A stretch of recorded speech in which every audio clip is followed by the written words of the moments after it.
This is the webinar presented by CRMLS for North San Diego County Association of Realtors. I'm Jeff Smetana. I'm going to talk to you about some of the MLS changes that have taken place and are going to take place very soon regarding the rules, most of which is based upon the current NAR settlement on the compensation issues.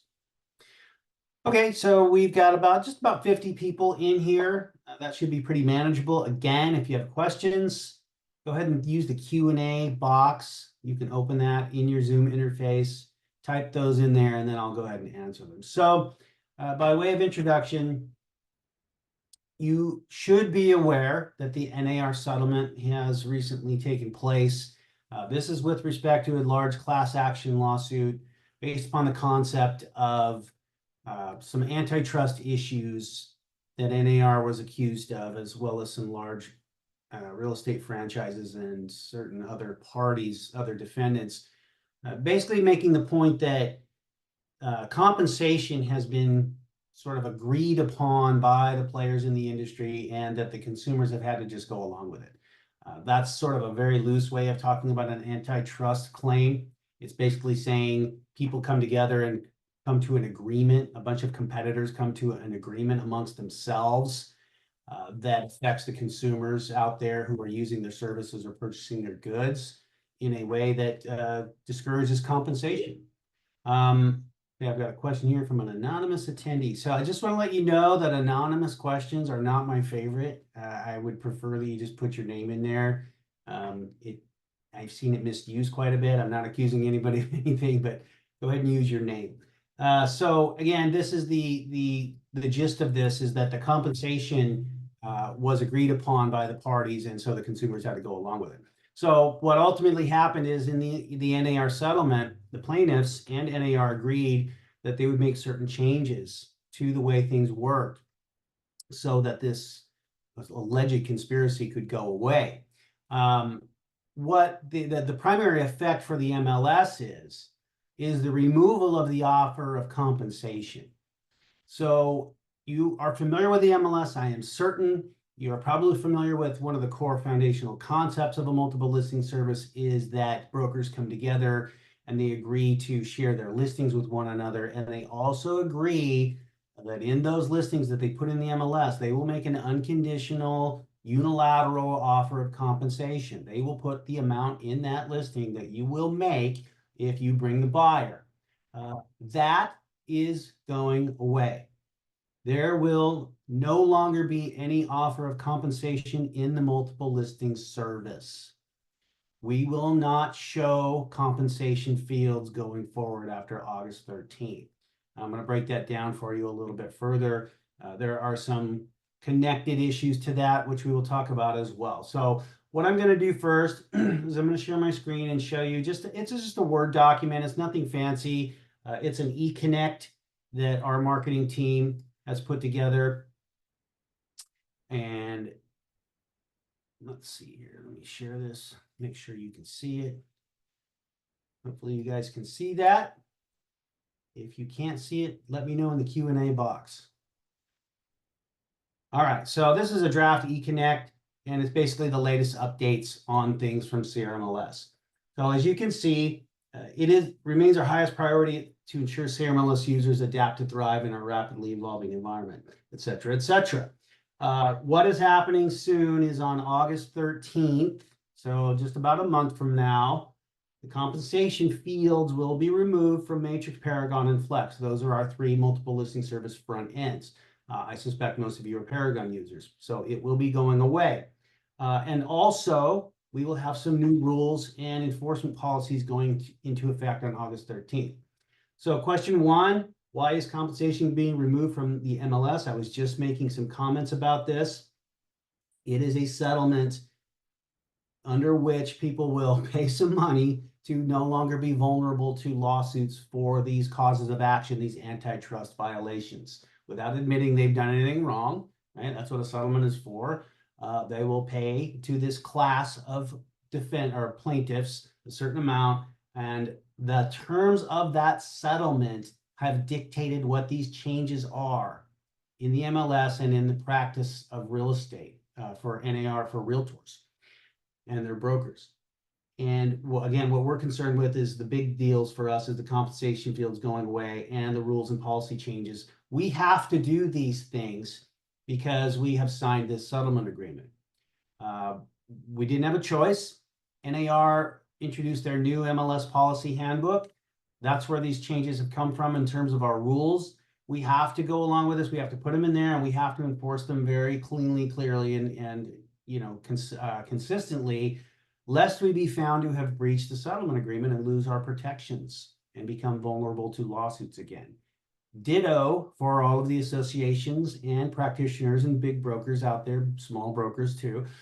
You guys have to go along with this if you are signatory to the settlement agreement, or it could be a much bigger problem going forward.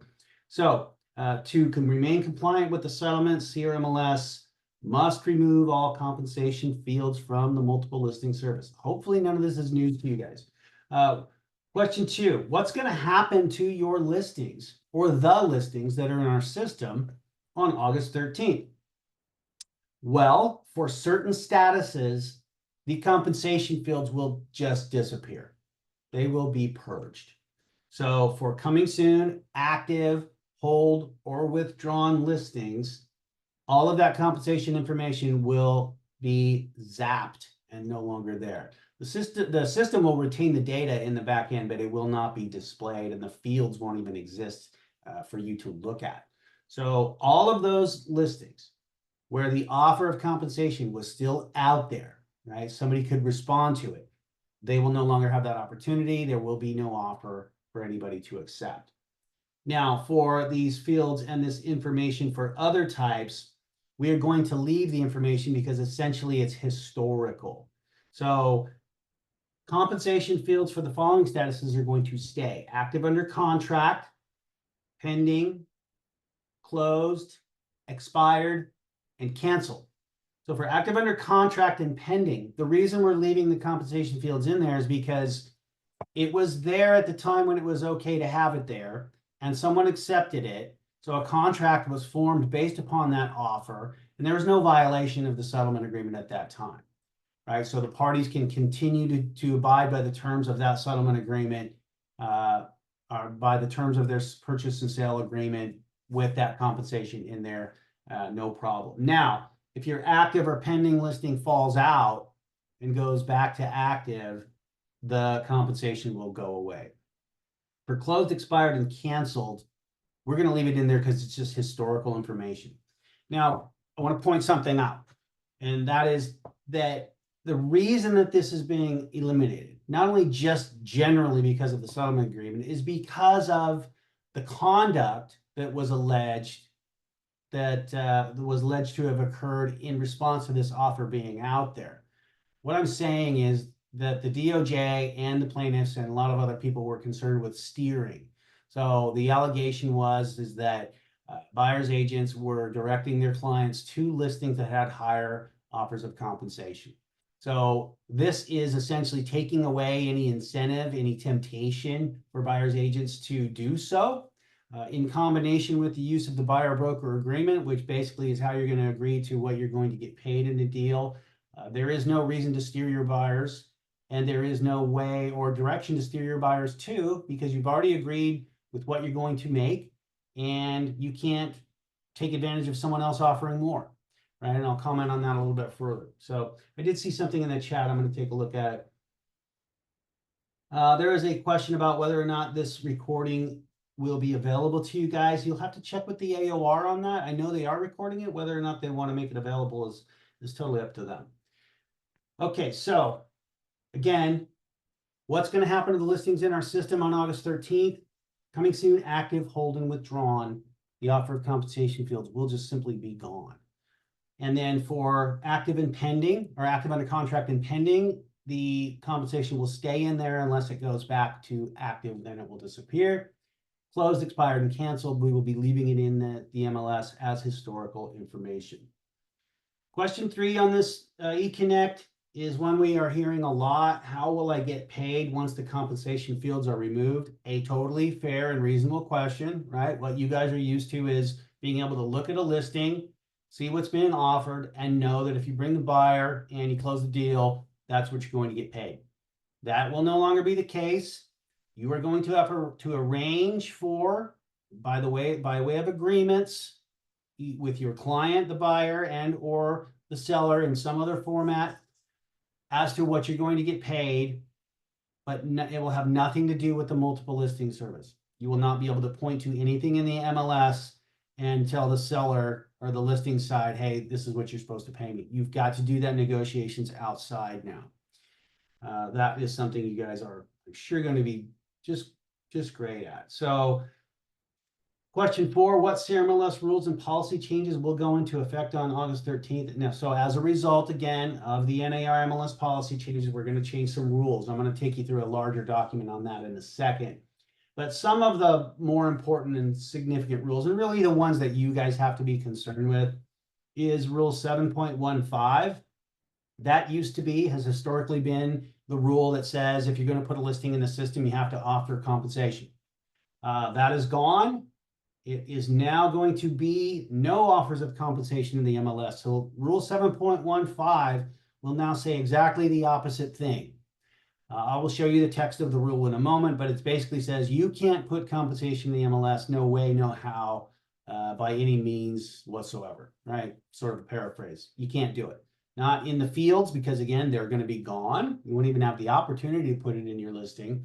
And you also can't sneak it in the private remarks or the public remarks or open house fields or wherever. You can't put any information at all related to compensation in the listings.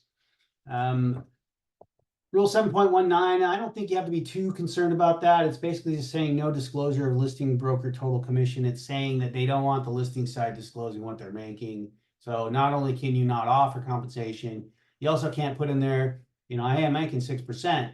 And then somebody makes the assumption, oh, well, half that's going to go to me, right? So they're basically saying don't even play around with sneaky offers of compensation in the MLS.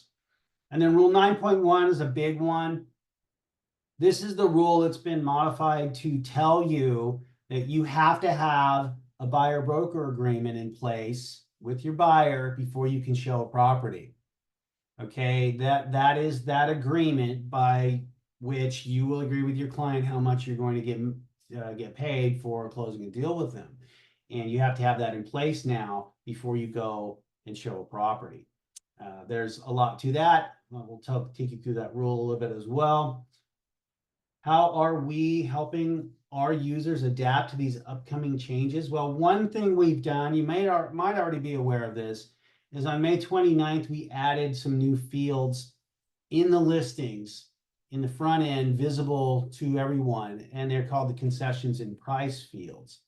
So what these are fields that you can enter in when you're entering the listing that convey your seller's willingness to offer some concessions to a buyer to help them with their cost. And this is totally allowed by the settlement. Just so you know, it's completely clean. It's basically verbatim allowed in the settlement, because a concession is not an incentive to a buyer's agent.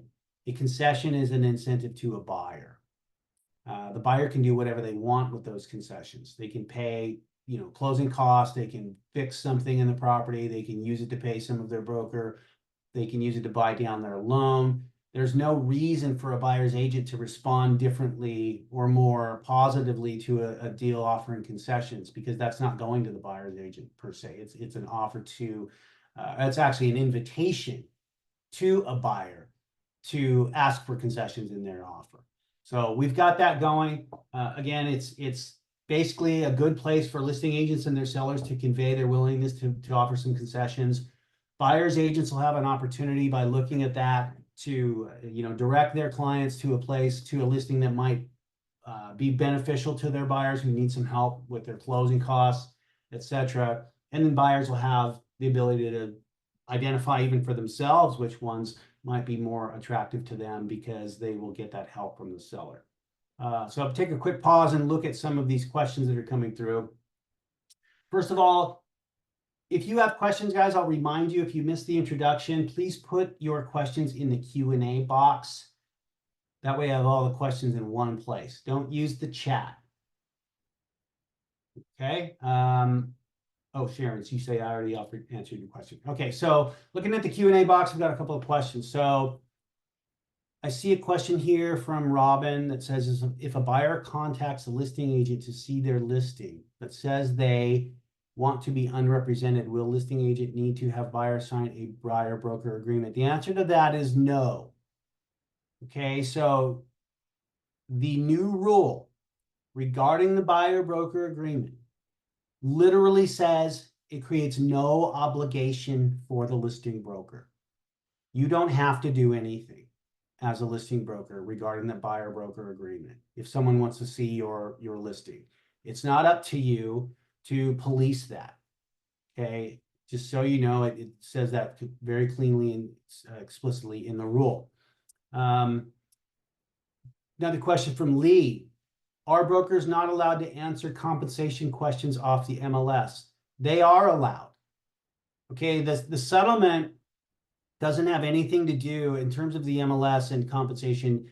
We have no rules related to what you do outside of the MLS regarding compensation. So in fact, if I'll go further, if you have your own website and you are advertising your own listings on your own website with your own data on your own website and you want to put your compensation there, that is not prohibited by the settlement. Now, if you have our listings in your website, you're using all of our data and populating your website with our searchable listings, you can't add compensation to that. But for your own, you can talk about it, you can advertise it, you just can't do it in the MLS. I see another one from Guadalupe. It says, if we need a buyer broker agreement, how do we show buyers at open house? Do we have everyone sign a buyer broker agreement? I don't think people will want to sign it. So I would classify this under this not creating any obligation for the listing side. So if you are not a buyer's agent and you're not representing a buyer as a client, then you don't have the obligation that the rule creates. Okay. Question from Marjan. Can we include a link on confidential remarks to reference to our site where agents can directly see the compensation for the property? The answer to that is no. The MLS is strictly forbidden from even cooperating or helping you make offers of compensation. So that particular hypothetical would be a no-no. Another question from Guadalupe says, if you are holding the open house. So if you are not representing those people who come in to see the open house, then you're not going to be in a situation where you need to have the buyer broker agreement. You have to have it if they are your clients, right? It's pretty straightforward. Matthew Sorensen, if listing offers concessions, are they automatically incorporated in offers like we assume the CBB has been in the past? So Matthew's asking, if the listing offers the concessions, so using those concessions in price fields, if you see that, is that automatically something that you get? The answer is no. It is not an offer that you accept simply by submitting. It's not an offer from the seller that you get simply by submitting an offer. It is what we call in legal terms an invitation to an offer. It's basically saying from the seller's perspective, I am willing to consider helping you with your closing costs. If you send me an offer asking for that, I am open to that. All right. And you can put a dollar amount in there and you can put a percentage in there, but it does not guarantee your buyer is going to get that. You still have to hammer that out and come to an agreement in the RPA as to how that's going to go. Okay. One more question. From Susan, can concessions get paid to buyer or buyer's agent? Do I have to have a buyer broker agreement sent to or show the listing agent? Okay, so there's two questions from Susan. The first one is, can concessions get paid to the buyer or the buyer's agent? The concessions are made to the buyer. How the concessions are spent is up to the buyer. So again, let's say an agreement is formed and the seller says, we'll give you 3% to help with your closing costs. And the buyer wants to take 1% and help pay the broker fee and 1% to fix something in the house and then 1% towards their closing costs. That's what they can do. Okay. No one is telling the buyer what to do with these concessions. It's simply something they can get from the seller if you agree to it. Second question from Susan is, do I have to have a buyer broker agreement sent to or show the listing agent? That is up to the listing agent, really. It's basically for you as a buyer's agent to protect yourself. You have to have it. Whether a listing agent decides they want to see that is up to them, right? So that the only obligation created by the rule is that you have it before you show the property. There is nothing else in the rule in terms of the obligation on you. All right. Jumping back to this document that I've been sharing with you, item 6, are concessions just a replacement for compensation? The answer is, let's see, sorry. Oh, I see a couple more questions just rolled in. I'm gonna pause on questions and finish this document off real quick, guys. Are concessions just a replacement for compensation? The answer to that is no. They are not a replacement for compensation. There's a huge difference. Compensation is an offer, either from the seller or the buyers or from the listing agent, listing broker, to the buyer's agent. It is a direct payment to the agent, and whereby, you know, the agent could be tempted to steer their client based upon that particular offer. A concession, again, is made to the buyer. No one says what it's for. Buyer gets to decide, and that's that. Okay, so it is not about commission sharing. It is not compensation specific to a buyer's agent. It is a concession to a buyer, a consumer, that will help them. It can help people get into a property that might not be able to. It happens all the time. We did the research on our system from 2023, and 40% of our listings had concessions entered in at closing. So it's obviously widespread. You know it. We all know it. It's a thing that happens. And I'll give you something interesting to think about. Right now, compensation is still in the MLS, and so are these new concession fields. And we have over 1,000 listings that are already using the concessions field alongside an offer of compensation. So there's no need to do both if they're the same. Right? But already 1,000 people have taken advantage of that because they are different.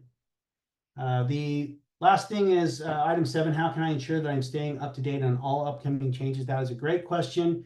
I'm going to show you in 1 second. Let me go through a couple more of these questions. Question from Christy. As a new agent, can I shadow a senior agent at open house without buyer agreement? Yeah. So again, it hinges upon your representation. Right? Are you someone as an agent who's working with someone who will have to pay you if you do agency work for them? Right? If you're an assistant or just shadowing, then you know you're not going to be obligated by that rule. Question from Lisa: how much information can you share to people that walk into your open house that don't have agent representation? So this is a practice question. Right? That doesn't really have anything to do with the MLS or these new rules. What you're talking about is procuring cause and agency relationships. And I'm going to leave that to you and your broker to discuss further. Question from Sharon: will this document be available on the CRMLS website? So Sharon, the document I just went over is an eConnect, and that will be going out, if it hasn't already, that will be going out from our marketing team imminently for you guys to have. And it'll have all the links in it. What I'm sharing with you right now is it was a draft, but it covers everything I wanted to cover, so that's why I used it in this webinar. So the last question that we just ended on was, how can I stay up to date? And I'm going to show you how. I'll start sharing my screen again. And here we go. So this is the handy dandy page on crmls.org where all of this stuff has been compiled for you. So you can see that it says CRMLS Resources NAR Proposed Settlement. We've got a lot on here. You can see the concessions and price fields have arrived, right? That is a whole list of things regarding concessions and price. You can click on that and see all the goodies there. We've got the FAQs on here, the NAR Settlement FAQ, concessions and price FAQ, which I'm going to go over with you. This one over here is the rules and policy changes, what I'm going to go over with you as well. I would also strongly recommend a couple of these videos down here at the bottom of the page, specifically the concessions versus compensation. That's our senior counsel, Ed Zorn, going over the difference between concessions and compensation in case it remains confusing or you want to explain it to someone else. That's a really good resource. And then there's a nice video here on the concessions and price fields, what they look like and how to use them. So this is how you stay up to date. All of these documents, the things I'm going over with you are basically all included on this web page here at CRMLS.org. All right. So let's look at the concessions in price FAQ real quick. Let me get this open for you. Here we go. Sharing now. Okay, so this is what I was referring to. It is linkable. It's linked to on our webpage, concessions and price frequently asked questions. I'm not going to go over every bit of it, but it's definitely something you should check into and look at. What are concessions? Why is CRMLS adding concessions in price fields? I kind of already covered that. Are CIP fields used in the same way as the offered compensation field? I kind of already covered that. The answer is absolutely no. It's totally different. When will the CIP fields be added? They have already been added. They are active in our system now and have been since May 29th. What are the new CIP fields? So if you haven't seen them already, there's a box for a numerical input. And so it could be a 2 or 3, whatever, or a dollar amount, or I'm sorry, 500 or something like that. Then concessions and price type. This is also a selector button to classify whether the number you put in there is a dollar amount or a percentage. Then there's a selection box for yes or no. And if you click yes, then the listing is going to include some auto-populated language that says, a seller may consider a buyer concession if made in an offer. So that kind of goes back to what I was saying earlier in response to one of your questions. Is this a guarantee that your buyer is going to get this if somebody uses these concessions and price fields? And the answer is no. Again, that qualifying language, seller may consider a buyer concession. It's a place where a seller can convey their willingness to help a buyer out. If they want to put dollar amount or percentage amount in there, they can also do that. But it does not obligate the seller to do it. When the new RLA, residential listing agreement, comes out, you will see that there is an entry spot on there for concessions for the seller to agree to, and it is not a commitment. Okay, so you'll have to look at that when that arrives.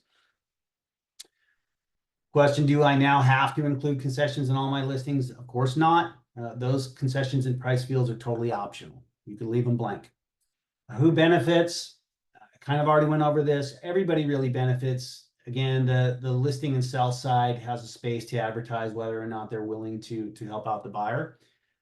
Buyers agents can spot that in the listings and help their buyers, go towards and help them if that's what they need, direct them there. And buyers will receive that transparent information as to what listing might be best for them based upon that concession assistance. How is this different from the concession system as it currently operates? So historically, we have just had concessions at closing. So when you close, if you had concessions in the deal, you would put that in a few different dedicated fields. It was not mandatory, and that's how that used to be. But this is different, of course.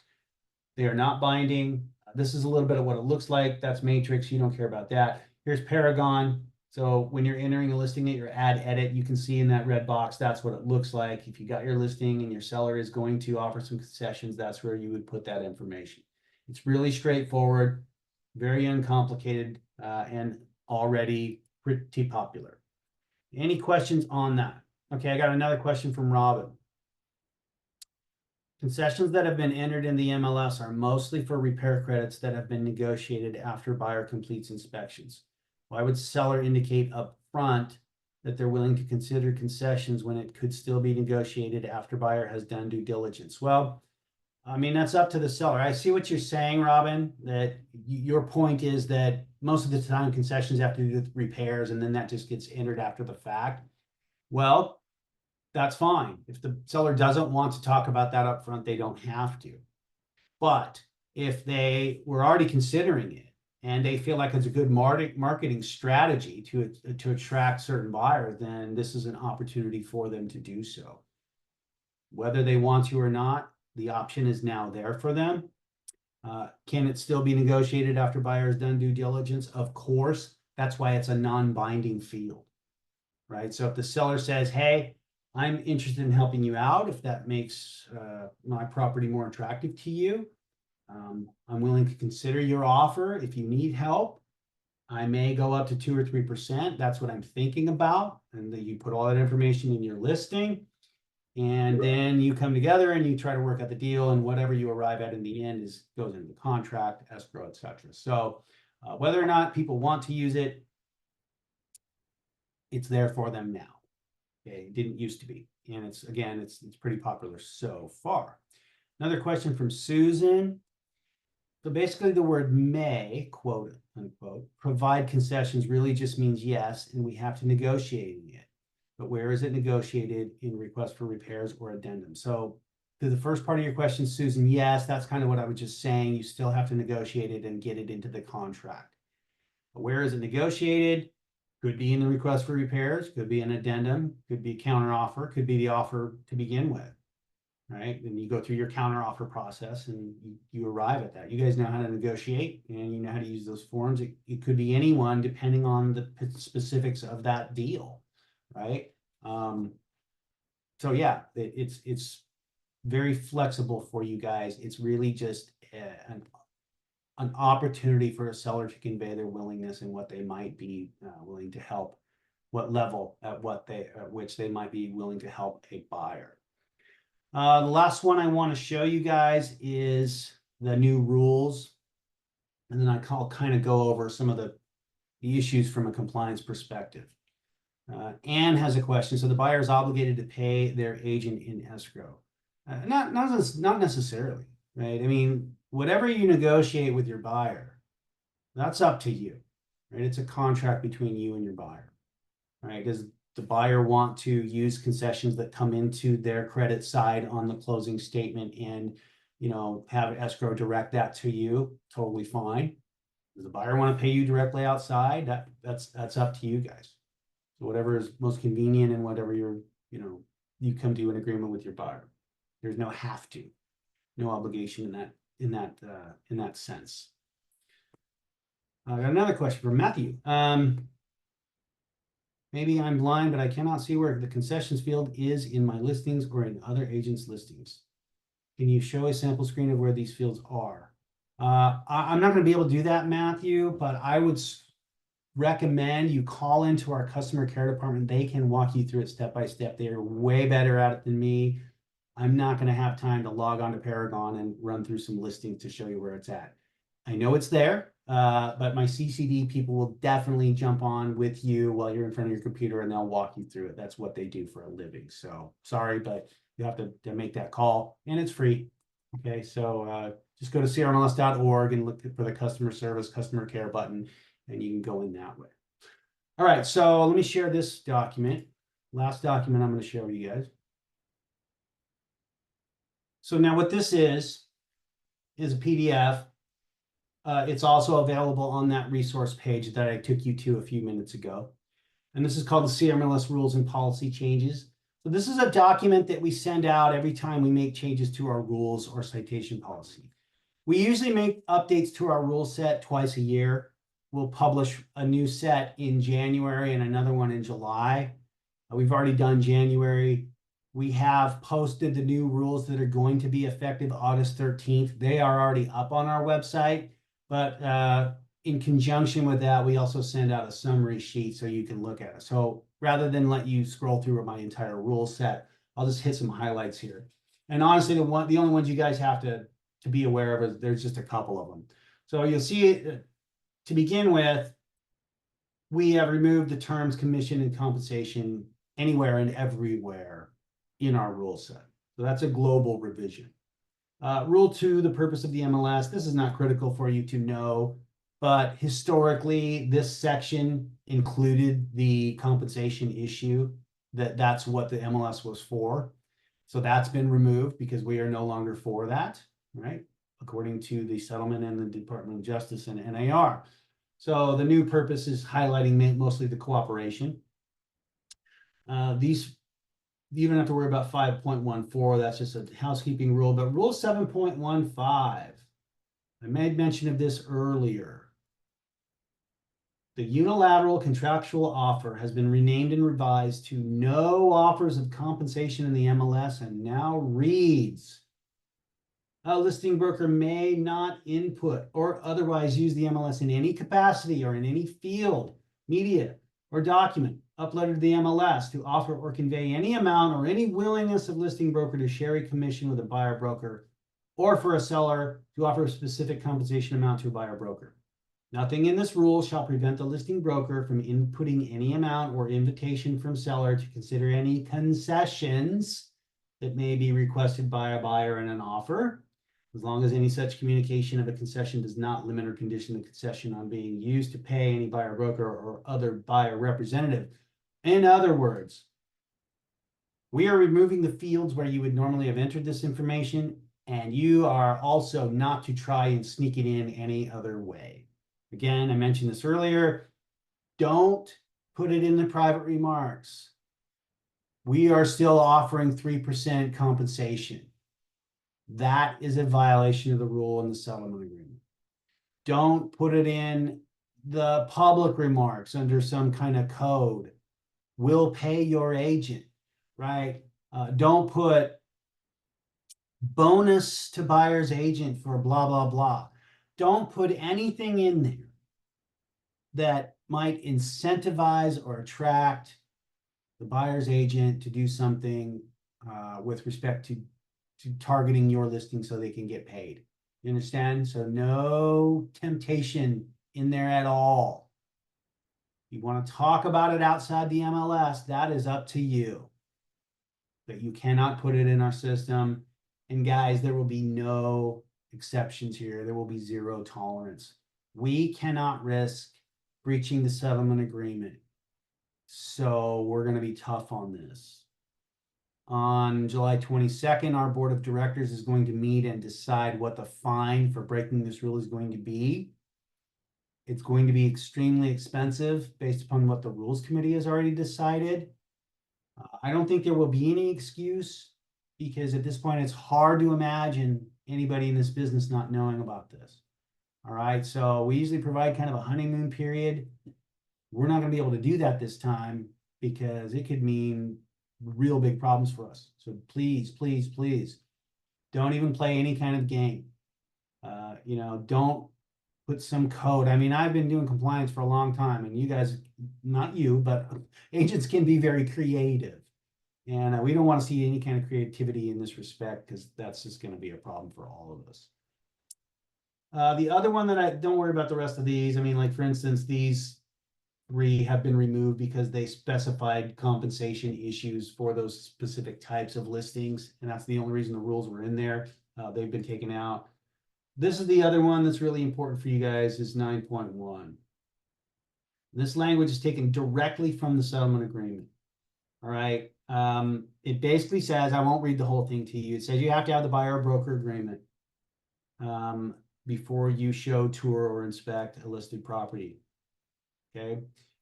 It has to be not just in place, but it has to include certain things. So if you're going to have a buyer broker agreement, it also has to be compliant with the requirements of these rules now. You have to have specific, objectively ascertainable compensation amount or rate. You can't play games with comp. You can't say, for instance, oh, it'll be whatever the amount the seller or listing broker is offering to pay the buyer or the broker. No, no, no. It can't be, well, we'll decide later when we see what the deal is like. No. They are very concerned with consumers knowing exactly what they're going to have to pay. They don't want this hiding the ball that's gone on, or at least they allege to have gone on. This document's got to be compliant. And also a term that prohibits you from making more than the agreement allows. You did not know that. So this is also part of the prevention against steering. So if you have an agreement with your buyer that you'll make 2.5%, and you just happen to find out about a listing that's offering 3%, you don't get that extra 0.5%. You get only what has been negotiated and agreed to by your buyer in this agreement. Okay, really clear. And then the other one is this form has to have a statement that they're not set by law and they're negotiable, which pretty much they all have anyway now. So that shouldn't be too hard. And remember what I said earlier, this is where it says it. Nothing in this policy shall impose any restriction or requirement upon the listing broker. So if you are a listing broker, you don't have to worry about this. Obviously, you're not the buyer's agent, but any other implications for you? Do I have to collect these? Do I need to see it? No, there is no obligation created on you by this requirement for a buyer-broker agreement. Rules 19.2, 19.3, etc. These have to do with what I mentioned earlier. If you have your own website, like an IDX feed, okay, or you have a VOW, virtual office website, either one of those situations, you also cannot be putting out compensation information if you're using our data. So an IDX website is a broker website that's powered by CRMLS data. You get a free feed, or you've got a portal or some other website where you're using our listings to show searchable listings to the consumers. You can't then go in and by hand or whatever, start telling people about the compensation on these listings. We can't facilitate that. The settlement's very, very clear. We can't even give out our data to situations where people are also offering compensation. The MLS can't be connected to it, can't facilitate it, can't include it, got to stay a million miles away from it. So that's what the rules changes look like. Let's go through a few more questions here. Here's a question from an anonymous attendee. I don't usually answer questions from anonymous attendees, but I'll answer this one. Will there be a form for an agent to know what the seller is offering before writing an offer? No. Look, that's between the seller and the listing broker, right? So whatever is in the residential listing agreement, that's what the listing side is going to do, right? So if that listing agreement says offer 3% in concessions, then as I mentioned earlier, that is, you can do that on the listing in our MLS systems now. The rest of it is up to you. You can do it outside of the MLS, just don't do it inside the MLS.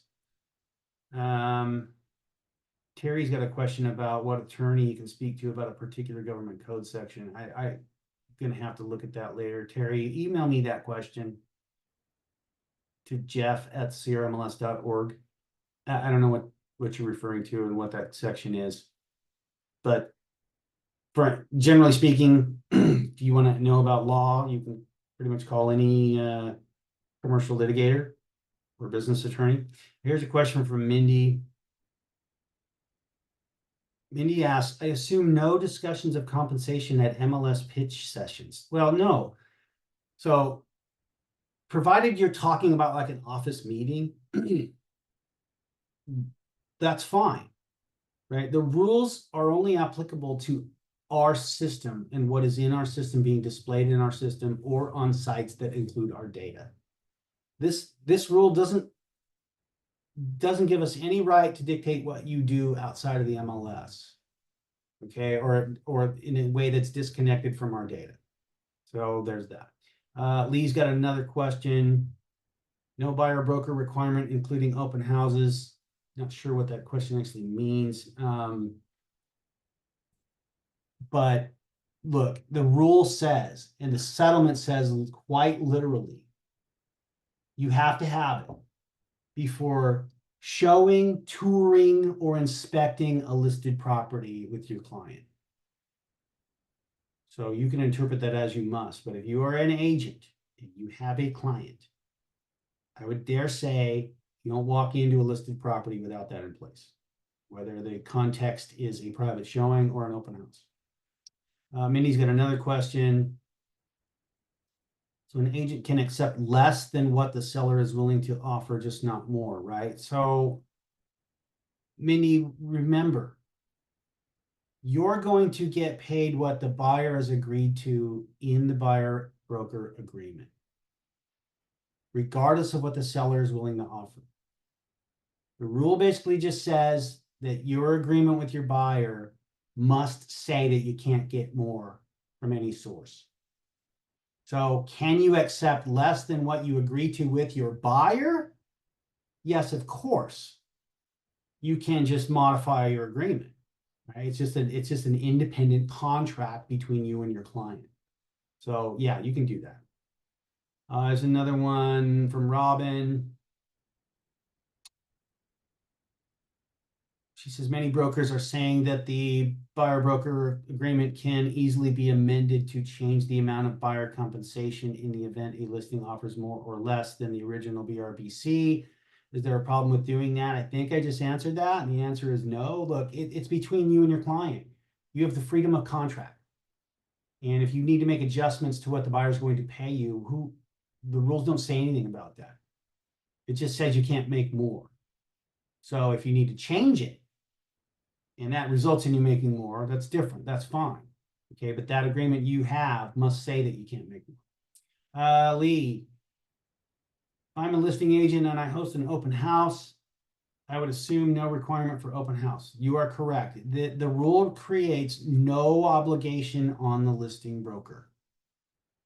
You have no obligation as the listing side to be involved with the buyer broker agreement at all. Now, and that includes if someone comes in unrepresented or represented to your open house, you're not going to get in trouble if they don't have an agreement with their agent, or if they're unrepresented and you don't have an agreement with them. Okay. What if a buyer walks in without an agent? Can I act like a builder and say no compensation unless you show up with your client? That's a kind of a weird hypothetical. Your seller can dictate certain things that they want you to do. But that's just tricky, right? I mean, I'm not sure why you would do that, but if they tell you they're represented, look, it doesn't really matter because your seller's not paying compensation in terms of the MLS. But if you want to negotiate compensation outside of the MLS in that manner, I guess I'm not going to strictly forbid it. It's not really my place to say. Terry's got a question. Oh, that's specific to a commercial development legal question. Yeah, just send me an email, Terry. That sounds like a specific case. So we've been at it for about 50 minutes. I wanted to get it done in under an hour. I've really just covered kind of the things that you need to know about. To recap, August 13th, the compensation fields will disappear from the MLS. Unless you are active, your listing is in active or pending status.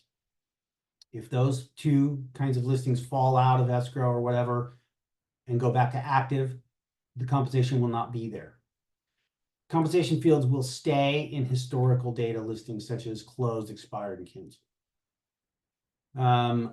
The new rules will go into effect August 13th. I've highlighted basically the two you need to really know about, which is 7.15 and 9.1. 7.15 in a nutshell, don't put any offer of compensation at all in your listing. You can't do it, right? Technologically speaking, because the fields won't be there, but don't try to put it anywhere else either. You can talk about compensation outside the MLS. That has not been dealt with by the settlement, right? The freedom to negotiate between the parties is still there, right? You guys can do as you wish. You just can't do it in any way connected to the MLS. Reminder, if you have an MLS powered website, like you get an IDX feed, don't try to add compensation into that because that is not something we can allow. The buyer broker agreement, it's really for you buyer agents. You need to have it. And it needs to be a certain kind of agreement that includes very specific terms and language before you tour, inspect, or show. a listed property. There is no obligation placed on the listing broker by that rule. And we have the new concessions and price fields that have populated May 29th. Those are there. One thing I forgot to mention, that on August 13th, there will be some new fields on the back end. In other words, when you close a listing, the concessions fields that used to be there, there'll be more of them, right? We're putting these concessions and price fields at closing as well, where you will enter the information on what concessions. There'll be like 5 or 6 different categories you can put it in there, plus some comments and a total amount. So that's for data collection purposes and for you guys in the future if you use it in your marketing or your offer process. So those are the important things. How do you avoid problems in terms of the MLS? You don't put compensation in your listings, and you have your buyer broker agreements before you show. I will also point out that the MLS is not collecting buyer broker agreements. You do not need to send those to us. The only way we're going to deal with that situation is if we get a report in compliance that you showed a property without that particular agreement in place. We're going to ask the person reporting it, how do they know that? And then we're going to follow up with you and say, do you have this? Right? And did this happen? And we will go from there. So we're not collecting buyer broker agreements. Not to say that we might not collect that information in the future. I don't know, but we have no intention of doing it now. So I'm pretty sure that's it. So a couple more questions and then I'll let you go. What if buyer comes, this from Ann, what if a buyer comes to you and wants to buy your listing but doesn't want to pay anything? Well, that's up to you, right? If an unrepresented buyer comes to you as the listing agent and wants to enter a transaction, there's nothing wrong with that. And you don't, I mean, I don't know what you mean to say it doesn't want to pay anything. So maybe your hypothetical is that they have an agent and they come to you because they don't want to pay their agent. Well, now you've got a different problem, don't you? Right? You've got a code of ethics issue, and I will let you resolve that yourself. Krista Hubbard has a question. Are we required to use the CAR buyer broker compensation form only? The answer is no. You do not have to use CAR forms in any way, shape, or form ever. You can use whatever forms work for you and that your legal counsel has told you are safe. But no, you don't have to use that form. I will tell you and remind you that whatever buyer broker agreement you use better be compliant with the requirements of the rule. So look very carefully at Rule 9.1 when you're creating your own form and make sure it covers everything in there. Okay. Okay, well, that's that. Again, guys, if you have other questions, go to our website, CRMLS.org, and go to that resource page on the NAR settlement. I think you'll find a lot of good stuff there. If you have other questions, you want to talk to somebody, call our customer care department. Maybe they can help you, maybe not, but why not? If you have compliance questions, come into the compliance chat. You will be able to talk to a real live compliance analyst. If you have hypotheticals about rules and things, they'll help you. And keep an eye out for announcements from CRMLS and your association on developments and news and things like that. For other webinars like this, if you are a broker and you would like personal sort of attention, you can call our broker resources department. They can set up private trainings for you guys and so on and so forth, whether Zoom or in person. We're out here trying to provide the education you need to keep up with all of this and to hopefully have you experience a very painless transition into this sort of new world that we find ourselves in. So unless there's any other questions, got one last question. Oh, Susan's just complimenting me and saying it's a good job. Other countries already work this way. Susan wants to get rid of dual representation. You'll get no argument from me. Good point. Anyway, I appreciate you guys. Thanks for taking time to learn about this. I hope it will help you in the future, and best of luck out there. And with that, I'm going to close this out. Whether or not this is an available recording, you'll have to check in with your association. I'm not sure about that, guys. Okay, thanks again. I'll see you around.